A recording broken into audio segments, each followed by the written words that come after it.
En ce moment, la situation est particulièrement critique. C'est-à-dire que dans ma région, ça fait un bail qu'il n'a pas plu. Il a juste plu 2-3 petites gouttes du pipi de chat, mais ça a juste humidifié les quelques centimètres de terre. Mais sinon là, ça fait un bail qui n'a pas réellement plu, ce qui fait que là, j'ai totalement fini tous mes stocks d'eau de pluie.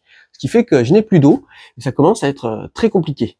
Et j'en suis arrivé au point même où je suis obligé de remplir mes récupérateurs d'eau de pluie avec l'eau du réseau. Donc là, je vous raconte pas la facture d'eau démentielle, parce que évidemment, tous mes systèmes d'arrosage, ils fonctionnent à l'eau de pluie, avec de l'eau gratuite, ce qui est vachement bien sur le principe, mais s'il ne pleut pas, ça ne marche pas.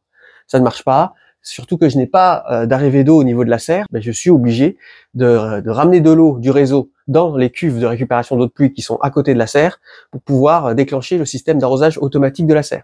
Donc autant vous dire que c'est très très compliqué en ce moment. J'en suis arrivé au point où je suis désespéré, au point où je suis en train de fabriquer des récupérateurs d'eau de pluie en veux-tu en voilà pour stocker de l'eau. Sauf que le problème, c'est que s'il ne pleut pas, ça ne marche pas, quoi. Donc je peux fabriquer autant de récupérateurs d'eau de pluie que je veux. S'il ne pleut pas, il risque pas de se remplir. Et là, dans une situation désespérée, après avoir effectué plus de 17 fois la danse de la pluie, en espérant qu'il pleuve, sur quoi je tombe? Incroyable mais vrai, un puits qui se situe dans le jardin. Sauf que problème, le puits n'est ni à côté de la serre où il aurait pu m'être très utile, ni à côté du potager où il aurait pu m'être encore plus utile, ni à côté des arbres fruitiers où il aurait pu m'être également très utile. Non, le puits se situe sous la dalle de la maison. Et il est même plus précisément sous la dalle de la terrasse, et je suis carrément au-dessus du puits au moment où je vous parle. Donc là, ça risque d'être très compliqué de l'exploiter. Du coup, dans cette vidéo, je vais vous raconter comment je suis tombé sur ce puits. Je vais vous le montrer, on va mesurer sa profondeur et on va voir s'il y a de l'eau à l'intérieur. Et ce n'est pas tout, parce que on va tenter de l'exploiter, c'est-à-dire que je suis passé au magasin de bricolage et j'ai fait chauffer la carte bleue. Donc là, j'ai acheté plein de trucs. J'ai acheté un tuyau de relevage, tuyau plat. J'ai acheté des outils. Voilà, une scie circulaire pour essayer de fabriquer une dalle à mettre par-dessus. Scie circulaire. J'ai également d'autres outils ici. J'ai également, bien sûr, acheté une pompe. Voilà. J'ai acheté, bien sûr, des raccords pour pouvoir raccorder tout ça. Voilà. Le problème, c'est que tous ces appareils fonctionnent avec des prises, que ce soit la pompe, pour la faire fonctionner régulièrement, il va me falloir une prise, et que ce soit pour les outillages que je compte utiliser dans cette vidéo, il va me falloir une prise. Et je n'ai pas de prise fonctionnelle actuellement sur ma terrasse. Alors je suis en train de voir avec un électricien pour qu'il m'installe justement une prise sur la terrasse, mais je pourrais même pas m'en servir dans mon quotidien, parce que je compte la dédier pour un futur très gros projet sur cette chaîne. Donc du coup, me voilà bien embêté. Heureusement, cette vidéo est sponsorisée par la marque Pécron, qui m'a fourni du matériel pour pouvoir faire une installation qui va me permettre de faire fonctionner tout ce bazar avec l'énergie solaire. Donc du coup, je n'aurai même pas à utiliser l'électricité du réseau pour pouvoir faire relever l'eau via la pompe. Je pourrais utiliser l'énergie solaire et ça va me permettre de ne pas avoir de facture d'électricité délirante en utilisant une pompe sans arrêt. Donc du coup, c'est parti pour la vidéo. Allez, let's go!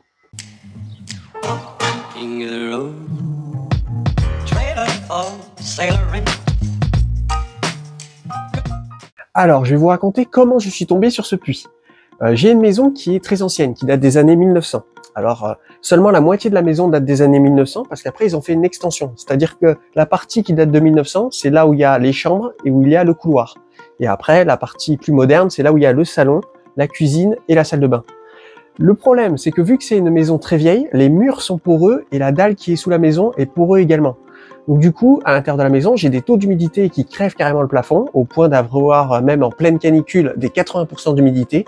Et ça fait que dans ma chambre à coucher, dans les meubles de ma chambre à coucher, j'ai mes vêtements qui moisissent tous les hivers. J'ai également de la moisissure qui pousse au plafond, et j'ai également de la moisissure sur le bas des murs. Donc je vous raconte pas, c'est vraiment très compliqué. Alors ce que je fais, c'est que j'ai plusieurs déshumidificateurs, j'en ai un par pièce de la maison.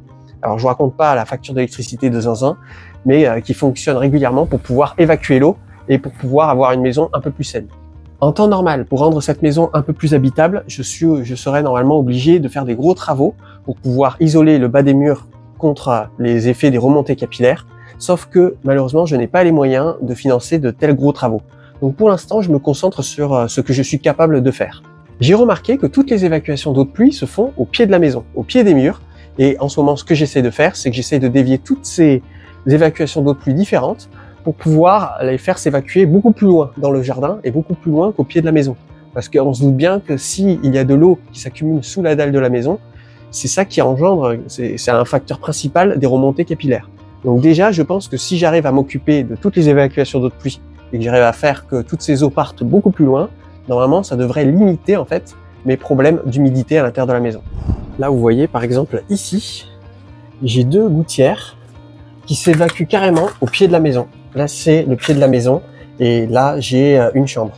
Et là, vous voyez, il y a l'eau qui sort carrément de la gouttière et qui longe ici tout le béton. Et j'ai de l'eau également qui sort de cette gouttière. Et là, c'est carrément au pied de la maison, quoi. Et là, la dalle qui est là, il y a plein de petits trous un peu partout. Là où l'eau pourrait s'infiltrer, il y a même carrément des plantes qui poussent. Donc j'ai beau nettoyer ici régulièrement, il y a toujours des endroits, vous voyez, où l'eau peut s'infiltrer. Et là, je vous raconte pas, ça c'est de l'eau qui part carrément sous la dalle de la maison. Donc là, c'est vraiment très problématique. Alors également, ce que je fais, c'est que je soulève toutes les trappes où il y a des gouttières qui descendent. Je soulève toutes les trappes pour voir exactement où va cette eau, c'est-à-dire où est-ce qu'elle part, quel est le cheminement de l'évacuation des eaux de pluie sur mon terrain. Là, vous voyez, j'ai une gouttière qui descend ici, au pied du mur, et ça, c'est le mur de ma chambre. Et vous imaginez pas le nombre d'eau qui descend ici, vraiment au pied du mur de ma chambre, et les dégâts que cela peut occasionner. Donc là, ce que je compte faire, par exemple, c'est que je vais mettre un gros récupérateur d'eau de pluie, et après, je vais mettre le trop-plein du récupérateur d'eau de pluie bien plus loin au fond du terrain, là où je ne serai pas embêté. Je vérifie toutes les trappes, comme par exemple celle-là, qui est très certainement reliée à cette gouttière qui tombe pile poil au pied du mur de la maison. Donc là, comme ça me permet vraiment de voir le cheminement de l'eau, pour pouvoir voir comment je pourrais tenter de le dévier. Là, vous voyez, j'ai une gouttière qui descend ici, dans une trappe, et c'est vraiment au pied de la dalle de la maison.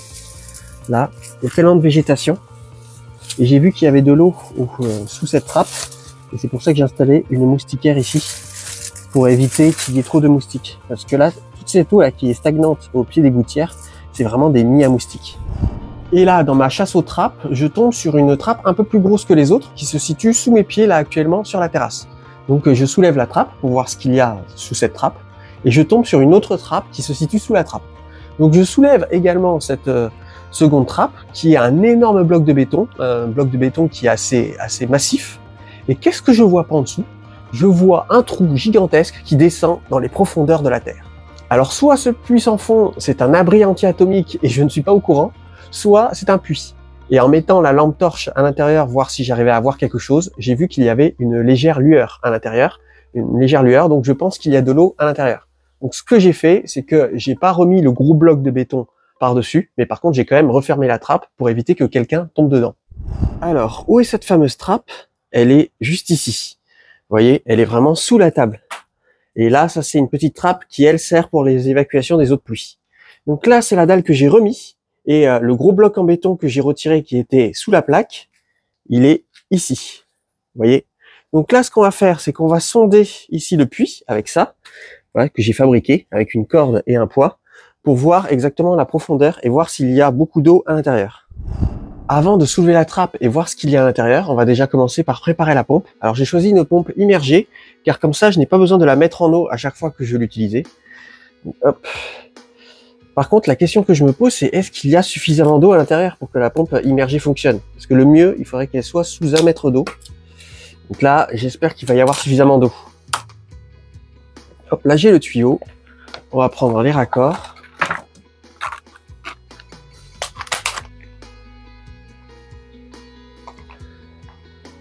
On va mettre ça là.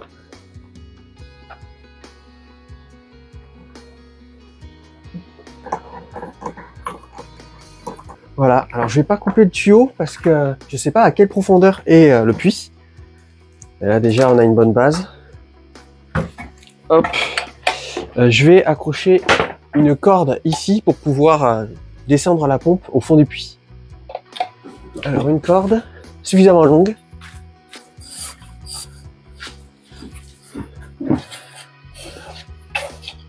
Je préfère faire 10 000 nœuds à chaque fois pour beaucoup plus de sécurité, parce qu'on ne sait jamais. Voilà, la pompe et le tuyau sont prêts. Là, le câble, je vais pouvoir le brancher. Et maintenant, on va aller voir comment ça se passe là-dessous. Bon, on y est, le moment de vérité. On va soulever cette trappe. Hop.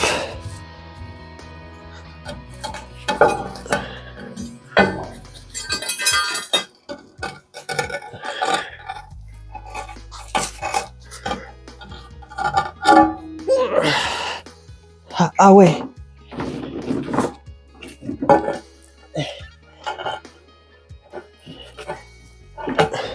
Mine de rien, cette dalle est lourde.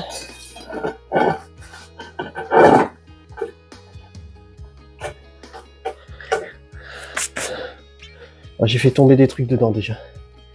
Tiens, il y a un tuyau qui va dedans aussi, j'ai remarqué.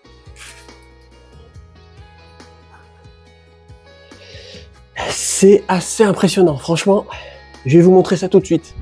Bon, je veux pas faire l'américain, mais franchement, ce trou, il est immense. Il me donne vachement de vertige. Là, il est hyper profond.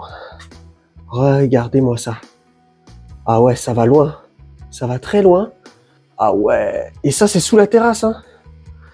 Bon, on va aller mesurer tout ça avec mon petit truc que j'ai bricolé. Voir la profondeur exacte du puits. Mais là, franchement, c'est impressionnant. Et on voit de l'eau dedans, hein, franchement. Donc, c'est pas un abri anti-atomique. C'est bel et bien un puits. Il a l'air hyper profond. Allez, c'est parti.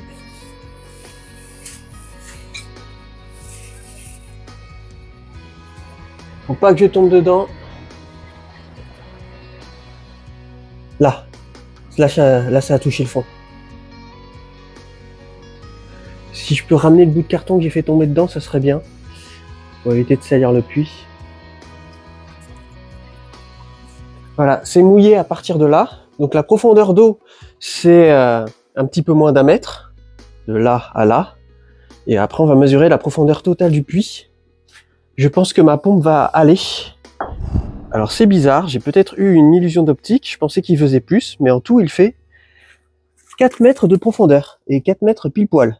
Donc franchement, c'est nickel. Je pense que ma pompe aura largement assez de puissance pour pouvoir remonter cette eau. Surtout que l'objectif, c'est de remonter cette eau jusque dans les cuves de récupération d'eau de pluie qui sont à côté de la serre. Donc là, ma pompe aura suffisamment de puissance. Donc c'est parti, on va descendre la pompe et on va voir ce que ça va donner. Bon, pour être sûr d'avoir suffisamment de puissance pour pouvoir relever l'eau suffisamment haut, j'ai quand même pris une pompe assez puissante qui fait dans les 1100 watts. Donc là, normalement, je devrais avoir assez de puissance pour pouvoir remplir les récupérateurs d'eau de pluie, arroser la serre et peut-être même arroser tout le potager. Ça serait vraiment trop bien. Alors là, ça serait nickel. J'aurais de l'eau gratuite pour le potager, pour la serre et pour le reste du jardin.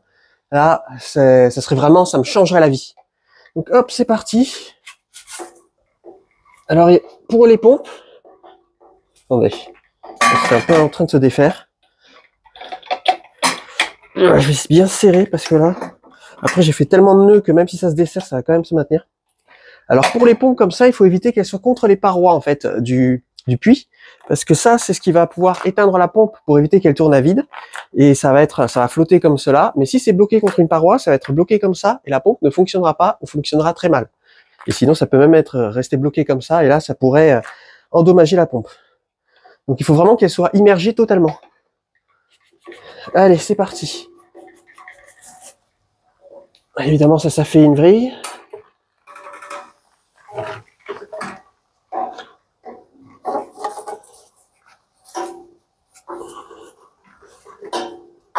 Je vais éviter de tomber dedans.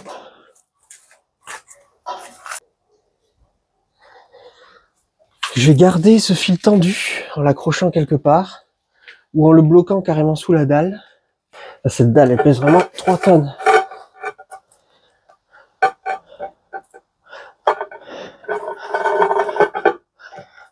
Ça y est, la pompe est immergée. Elle est maintenue ici par cette corde pour éviter qu'elle se couche. Là, il y a le tuyau où va sortir l'eau. Et là, c'est le câble pour la brancher. Donc, je vais vous montrer ce que ça donne. Là, voilà, elle est sous l'eau. Et je ne sais pas si vous arrivez à la voir, mais on la voit très légèrement. Il y a une légère lueur. Donc là, maintenant, il ne reste plus que à la brancher pour voir si ça fonctionne bien. Maintenant, voyons ce que la marque Pécron m'a envoyé pour pouvoir faire fonctionner tout ça à l'énergie solaire. C'est-à-dire faire fonctionner non seulement la pompe ici pour pouvoir puiser l'eau à l'intérieur du puits, mais également faire fonctionner des outils filaires qui vont me permettre de découper une dalle pour mettre sur le puits, pour éviter que quelqu'un tombe dedans.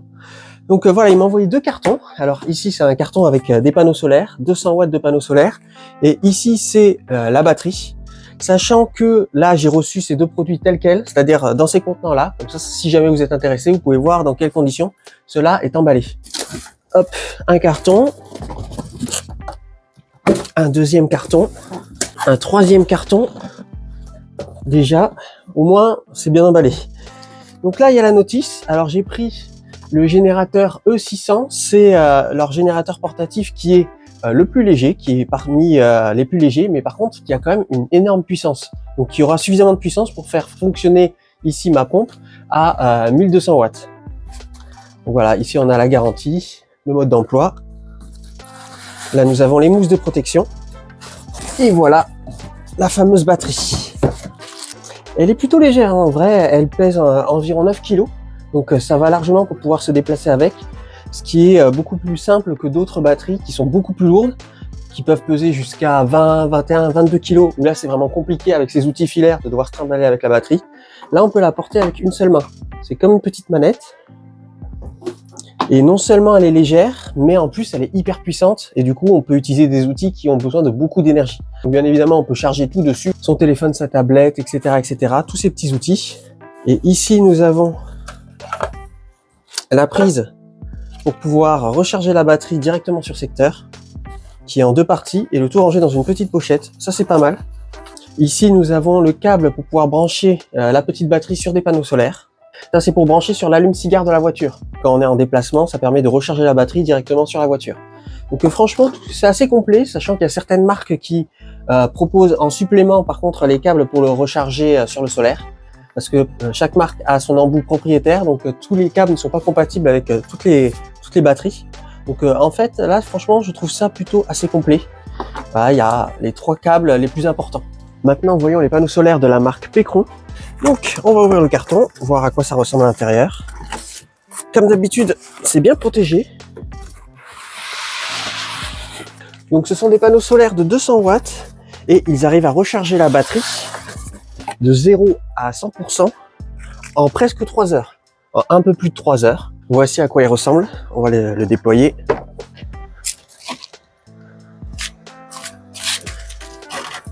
J'ai installé le panneau solaire. Et franchement, grosse surprise, le câble du panneau solaire est hyper long, c'est-à-dire qu'il part d'ici, de la petite trousse qui est là, et ensuite je l'ai fait parcourir ici tout le long, jusqu'à ici pour pouvoir mettre la batterie à l'ombre.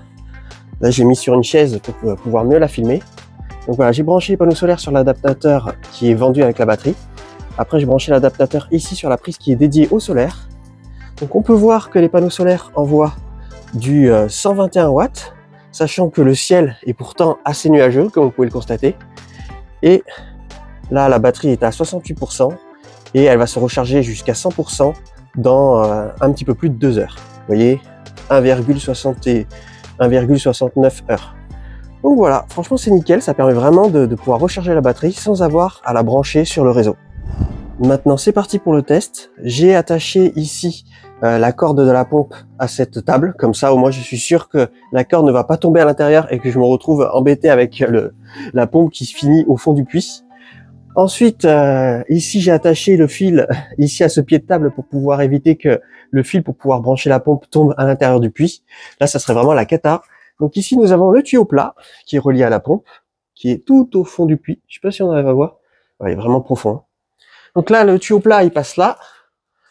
Alors, je l'ai coupé assez large quand même, pour avoir de la marge. Donc là, ici, je l'ai coupé ici. J'ai rajouté un raccord ici en 35 mm. Et ici, j'ai mis une attache pour pouvoir bien fixer le tout.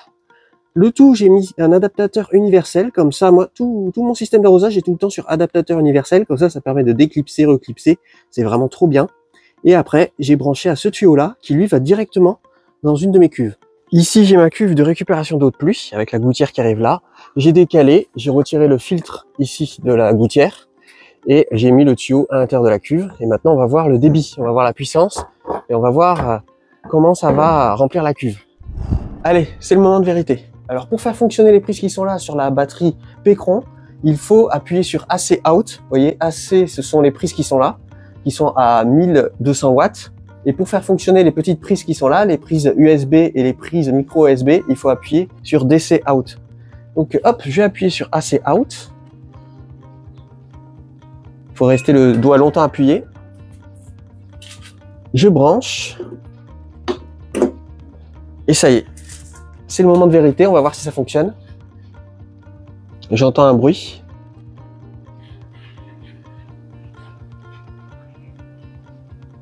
Ah, on dirait qu'il se passe quelque chose. Oh, vous entendez ce bruit? Là, j'ai l'impression que ça marche. Ça marche même super bien. Voyons le débit. Ah ouais. Oh, trop bien.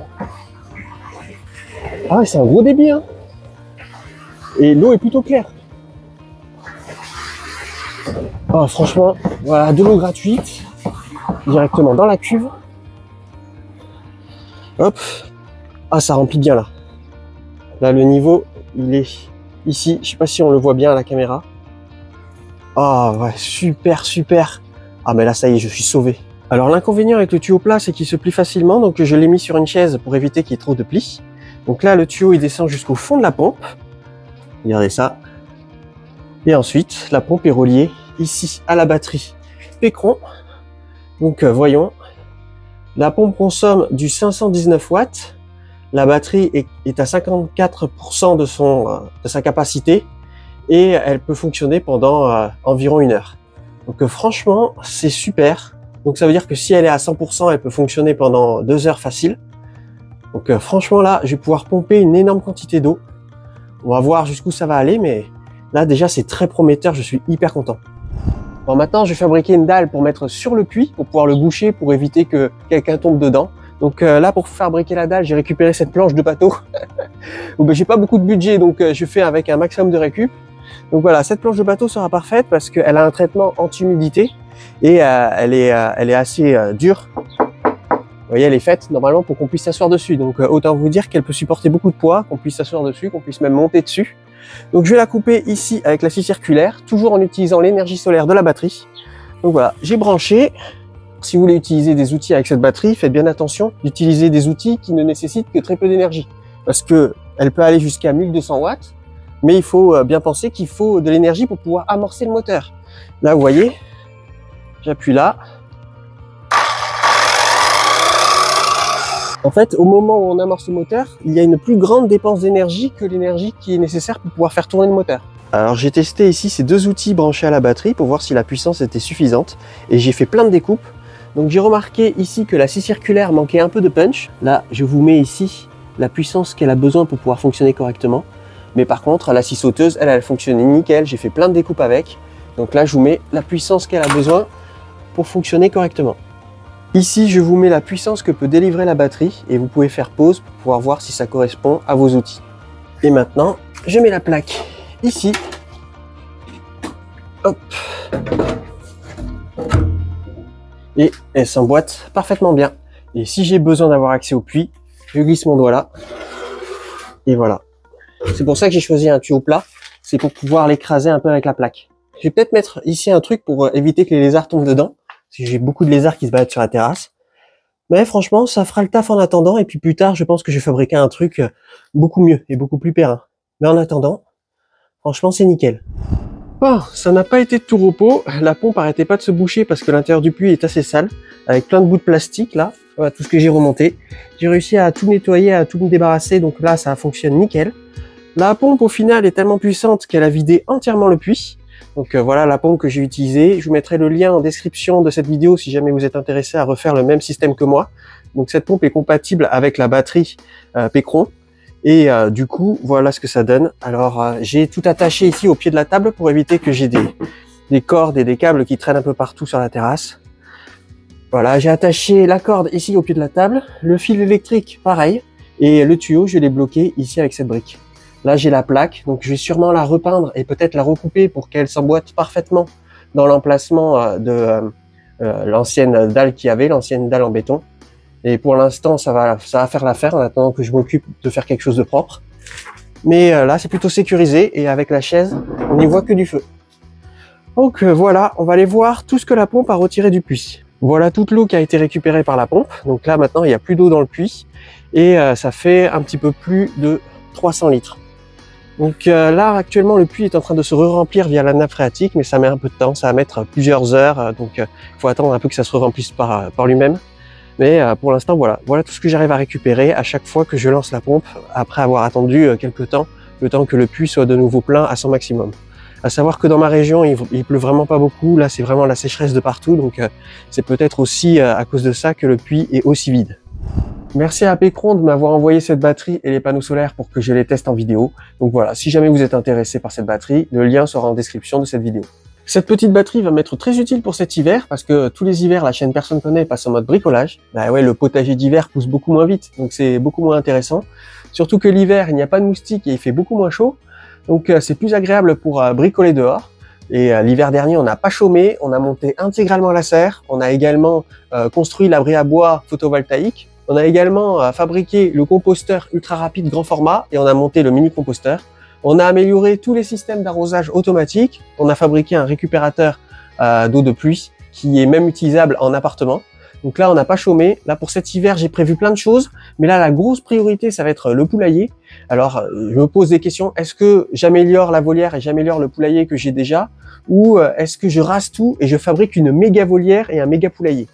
Donc là, ça sera en fonction du budget que j'ai. Malheureusement, j'ai pas budget illimité. Donc, on verra bien. Je vais essayer de récupérer également plein de matériaux moi-même pour pouvoir réduire les coûts. Et bien sûr, j'ai plein d'autres projets. J'aimerais bien fabriquer une pergola végétalisée. Et j'aimerais bien aussi fabriquer les toilettes sèches que j'avais dit que je fabriquerais et également la cabane de jardin. Là, ça sera en fonction du budget et puis en fonction du temps que j'aurai. En tout cas, une chose est sûre, c'est que maintenant j'ai une nouvelle corde à mon arc, le puits. Donc il va falloir que j'apprenne à bien m'en servir et que je me renseigne surtout. Je pense peut-être qu'un jour, il faudra que je fasse venir un puisetier pour qu'il recreuse et qu'il enlève la couche de merdouille qu'il y a à l'intérieur. Et maintenant, je peux arroser intégralement la serre au tuyau avec. Et bien entendu, je pense que je vais la vider plusieurs fois pour pouvoir stocker l'eau dans mes récupérateurs d'eau de pluie. Comme ça, j'aurai toujours de l'eau à disposition. Merci énormément aux membres de la communauté qui permettent la survie de la chaîne en me soutenant financièrement, soit via le Tipeee, soit en cliquant sur le bouton rejoindre de la chaîne. Merci d'avoir regardé la vidéo jusqu'au bout, j'espère qu'elle vous a plu. Si jamais vous avez des conseils ou des recommandations pour l'utilisation d'un puits, franchement je suis preneur et je ferai d'ailleurs également des recherches de mon côté. Et je vous dis à la semaine prochaine.